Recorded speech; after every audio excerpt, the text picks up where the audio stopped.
Bismillahirrahmanirrahim. Assalamualaikum dan salam sejahtera.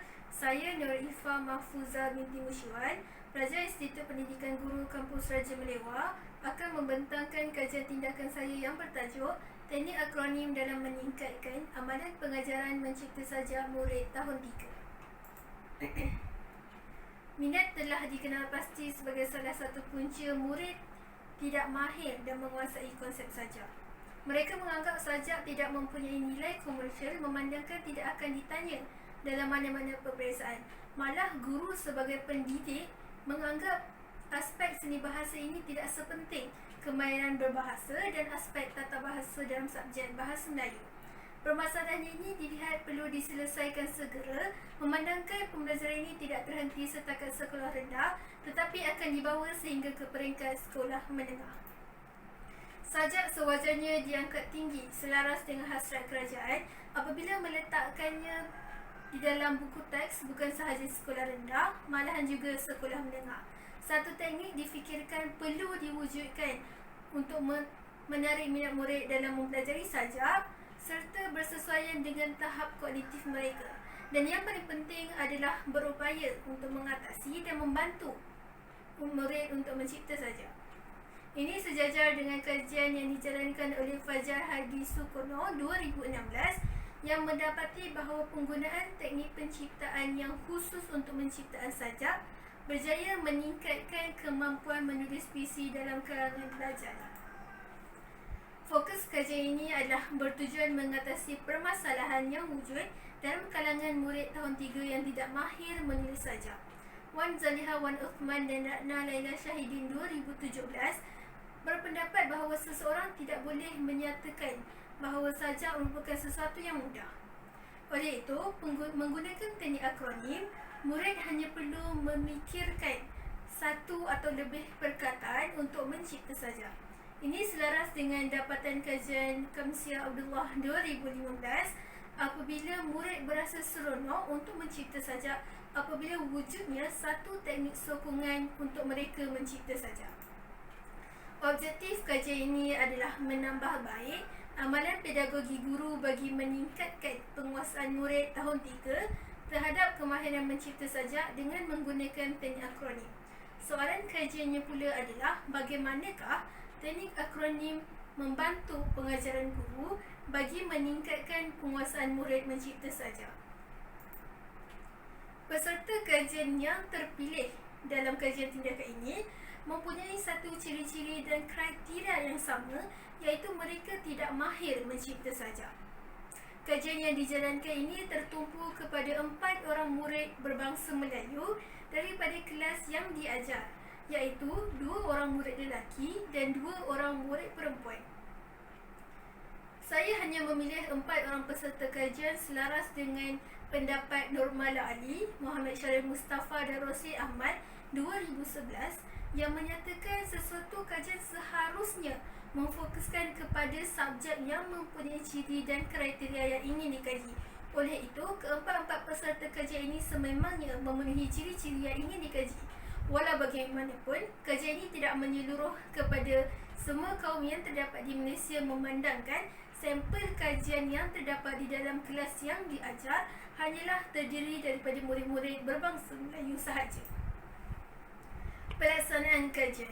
Saya telah menggunakan model kajian tindakan Stephen Kemis dan Robin McTaggart yang telah menggunakan 4 langkah utama yang saling berturutan dan tidak terpisah dengan 4 yang lain.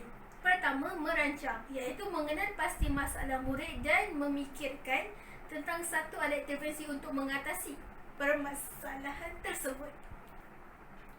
Pada peringkat mengambil tindakan, saya telah menyediakan satu alat intervensi yang bersesuaian dengan peserta kajian, iaitu teknik akronim. Bagi menjalankan intervensi ini, saya telah mengadakan satu sesi pembelajaran selama 1 jam untuk menjalankan intervensi tersebut terhadap peserta kajian.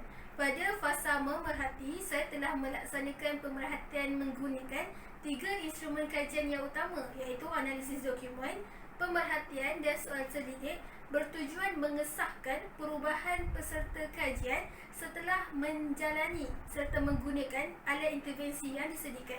Dan pada peringkat mereflect, saya telah mengenal pasti sama ada alat intervensi yang digunakan mampu menjawab persoalan kajian serta mencapai objektif kajian ataupun tidak. Dalam konteks ini, saya melihat bahawa teknik akronim ini sememangnya berupaya untuk mencapai objektif kajian sekaligus menjawab persoalan kajian tindakan yang dinyatakan sebelum ini. Berdasarkan fasa merancang, iaitu melaksanakan sesi pengajaran dan pembelajaran selama 1 jam, saya telah menyediakan rancangan pengajaran harian iaitu RPH menggunakan standard kandungan dan standard pembelajaran yang disediakan. Objektif pembelajaran adalah mencipta sekurang-kurangnya serangkap sajak berkaitan kemerdekaan menggunakan teknik akronim. Dapat dilihat bahawa teknik akronim telah digunakan dalam keseluruhan langkah pengajaran yang saya sediakan. Namun begitu, teknik ini dilihat lebih berfokus kepada langkah 1 apabila murid diminta untuk menghasilkan sajak menggunakan teknik akronim dan diminta untuk membacakannya semula. Pada langkah kedua, murid mendeklamasikan sajak tersebut. Pada langkah yang ketiga, murid iaitu peserta kajian diminta untuk menukar sajak yang dihasilkan dengan peserta kajian yang lain. Hal ini bertujuan menunjukkan hasil ciptaan sajak oleh peserta kajian yang lain. Dan pada peringkat penutup, murid diminta untuk melaksanakan satu rumusan tentang isi pelajaran. Murid-murid iaitu peserta kajian saya sendiri dilihat berupaya dan berjaya menyatakan semula cara-cara menggunakan teknik akronim dengan baik dan betul. Hal ini sekaligus menunjukkan penggunaan teknik akronim dari awal langkah pengajaran hingga ke akhir pengajaran. Berdasarkan pengajaran dan pembelajaran yang telah dilaksanakan, dapat dilihat bahawa alat intervensi ini telah menunjukkan 3 dapatan kajian yang utama, iaitu kesan terhadap guru, kesan terhadap murid dan keberkesanan alat intervensi itu sendiri. Kesan terhadap guru berjaya meningkatkan motivasi guru, memudahkan kawalan kelas dan mengekalkan fokus peserta kajian serta membantu guru untuk mencapai objektif pengajaran dan pembelajaran dengan mudah dan berkesan.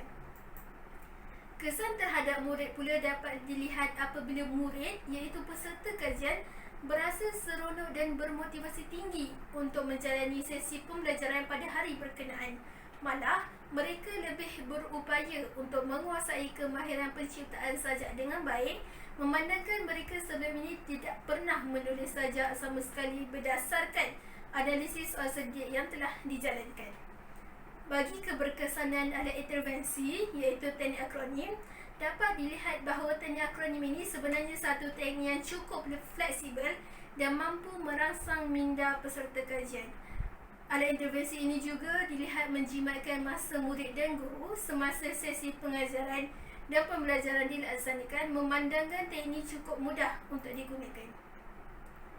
Berdasarkan dapatan kajian yang dinyatakan, dapat dilihat bahawa dapatan kajian tersebut sejajar dengan kajian yang dijalankan oleh Kamsia Abdullah 2015 dan Fajar Hadi Sukono 2016 apabila mendapati bahawa penggunaan teknik yang khusus untuk menciptakan sajak berjaya menghasilkan satu kesan yang positif. Kesan kepada guru yang pertamanya adalah berjaya meningkatkan amalan kualiti pengajaran guru. Hal ini sangat penting kerana Tim Mengguat 2003 menyatakan bahawa 84.8% murid tidak berminat untuk belajar bahasa Melayu, memandangkan guru bahasa Melayu itu sendiri tidak menggunakan strategi dan teknik yang betul. Oleh itu, dengan menggunakan teknik akronim ini, guru dilihat berupaya meningkatkan lagi kualiti amalan pengajaran beliau. Kesan kepada murid pula dapat dilihat apabila wujudnya perubahan emosi kepada mereka. Hal ini kerana menurut Zamri Mahmud 2012, kejayaan dan kecemerlangan dalam satu topik pelajaran tidak akan menjadi kenyataan apabila pengajaran guru masih menggunakan kaedah tradisional. Oleh itu, setelah guru menggunakan teknik yang bersesuaian, dilihat murid lebih seronok dan bermotivasi tinggi untuk belajar di dalam kelas. Keberkesanan alat intervensi ini pula dapat dilihat apabila ketiga-tiga instrumen kajian yang digunakan, iaitu soal selidik, pemerhatian dan analisis dokumen dilihat dapat membantu memudahkan peserta kajian untuk mencipta sajak. Cik Gani dan rakan-rakan 2016 menyatakan sekiranya pengajar tidak menggunakan teknik yang sesuai, maka pelajar akan mengalami masalah semasa belajar. Oleh itu, penggunaan teknik dilihat sangat sesuai kerana pelajar iaitu murid-murid sendiri dilihat seronok, bermotivasi tinggi dan lebih ingin tahu tentang teknik yang diajarkan kepada mereka. Setelah melaksanakan keseluruhan kajian ini, saya berpendapat bahawa wujudnya satu penambahbaikan terhadap kajian yang telah dijalankan. Berikutlah cadangan tindakan susulan saya, iaitu yang pertama, digunakan untuk murid selain daripada tahun 3. Sebagai contoh, digunakan untuk murid-murid tahap 2 kerana pembelajaran sajak ini tidak terhenti setakat sekolah rendah, tetapi akan disambung sehingga ke peringkat menengah. Yang kedua, bilangan peserta kajian ditambah. Hal ini bertujuan membolehkan kadar kesahan dan kebolehpercayaan data yang dikumpul lebih tinggi sekaligus membenarkan hasil dapatan kajian yang diperolehi dan dinyatakan sebentar tadi. Yang ketiga, memperbaharui cara penyampaian teknik akronim. Umum mengetahui bahawa kerajaan telah melaksanakan pembelajaran abad ke-21. Oleh itu, pembelajaran seperti ini dapat dilaksanakan oleh penyelidik yang ingin menggunakan teknik akronim dalam kajian tindakan mereka. Sebagai contoh, menggunakan Microsoft PowerPoint ataupun menggunakan video pembelajaran untuk memasukkan tentang cara penggunaan teknik akronim. Ini bertujuan menarik minat murid kerana mereka sangat dekat dengan kecanggihan teknologi pada masa kini. Dan yang terakhir, saya mencadangkan agar kajian tindakan berkaitan teknik akronim ini dijalankan dalam situasi atau persekitaran yang berbeza. Hal ini dapat dimaksudkan apabila penyelidik yang akan datang melaksanakan kajian ini pada murid-murid yang bersekolah di kawasan luar bandar. Kajian yang telah saya laksanakan ini berfokuskan kepada murid-murid di kawasan bandar. Oleh itu, mungkin terdapat wujudnya jurang dan perbezaan antara hasil ciptaan sajak murid di bandar serta murid luar bandar. Persekitaran yang berbeza juga mempengaruhi mereka kerana kemungkinan besar faktor perbezaan kaum akan menyebabkan murid-murid menunjukkan hasil ciptaan sajak yang berbeza. Sebagai contoh, murid-murid yang meletakkan bahasa Melayu sebagai bahasa ibunda dan bahasa pertama mereka berkemungkinan mencipta sajak dengan lebih baik berbanding murid-murid yang meletakkan bahasa Melayu sebagai bahasa kedua mereka. Hal ini akan menunjukkan satu hasil serta dapatan kajian yang berbeza. Keempat-empat cadangan tindakan susulan ini bolehlah dilaksanakan oleh penyelidik yang akan datang bertujuan menambah baik lagi kajian tindakan yang telah dijalankan ini. Berikut adalah senarai rujukan yang telah digunakan dalam kajian tindakan saya. Sekian, wabillahi taufiq wal hidayah. Wassalamualaikum warahmatullahi wabarakatuh. Sekian, terima kasih.